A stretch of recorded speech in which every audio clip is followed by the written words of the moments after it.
Viewers, বনসাইকে সাধারণত বলা হয় জীবন্ত আর্ট। আপনি একটা বড় গাছকে খাটো করে যে বনসাইয়ের রূপ দেবেন, ম্যাটেরিয়ালটাকে আপনি কিভাবে রূপ দেবেন সেটা হচ্ছে আপনার চয়েসের উপরে এবং আপনার ইচ্ছার উপরে নির্ভর করে।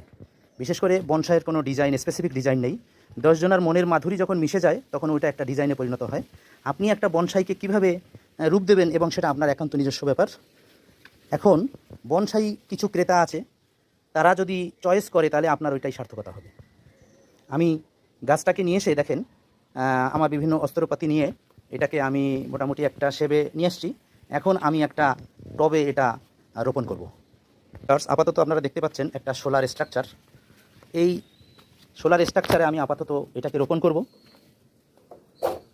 গাছটা যখন ধরে যাবে তখন আমি একটা বনসাই টব তৈরি করব সুন্দর, এটার মাপ অনুযায়ী। তখন আমি এটাকে রিপোর্টিং করে স্থানান্তর করে দেবো আমার সেই কাঙ্ক্ষিত টবে।